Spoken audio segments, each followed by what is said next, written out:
out. He said he was sorry to hear about my dad, and the deal went through. As I said, I already knew and liked the stream across the road from my new house, but with a home base just downstream of the confluence of its three forks, I set out to explore the entire drainage as time permitted. The majority of it was on federal land, national forest, national park, and wilderness area, that was sometimes difficult to reach, but at least it was public. A few stretches lower down were private and had to be finessed in one way or another. By that I mean I always at least tried to get permission. The project went on for decades in a haphazard way, and I can't swear that it was ever actually completed. But to this day, if someone asks me what's down in here or way up there, I can tell them in convincing detail. Naturally, I discovered some sweet spots that held good-sized trout, and where I never saw another soul, and I believed, or wanted to believe, that these places were unknown to anyone except one young, intrepid trout bum. That was the kind of glamorous notion that's irresistible at a certain age, even though it stretches the bounds of belief. Some years later, on a junket to Canada's Northwest Territories, a friend and I talked a guide into taking us to some bona fide virgin water.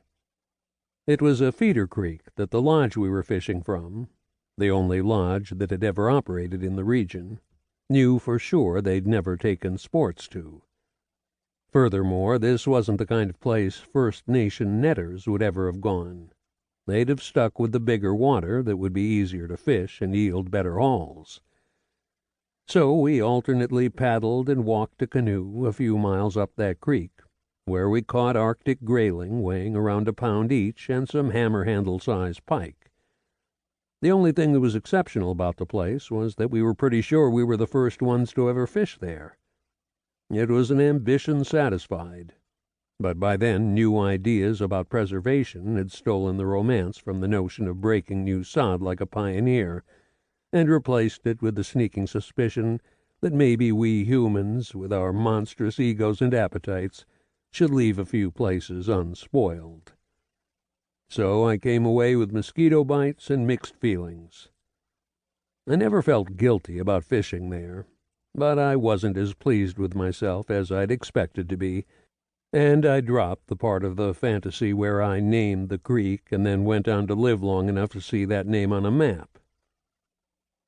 As time went on, I worked hard, or at least steadily, traveled more, and finally reached a point where I actually could convince a bank I was gainfully employed as a writer. But I'd never developed the habit of borrowing, so the only time I actually did it, I got so creeped out that I paid off the loan early, incidentally saving myself a pile in interest. As Craig Nova said, "Credit is a good friend but a hard master, while cash is a constant like the speed of light."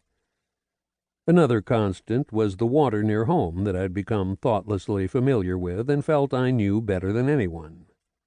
My evidence was, and still is, that when the streams are fishable I know where to go, what fly to tie on, and where and how to cast in order to catch trout. More and bigger trout than any other competent fly fisher could manage? I like to think so, but who's to say? Sometimes I'm even able to pick the species I feel like catching.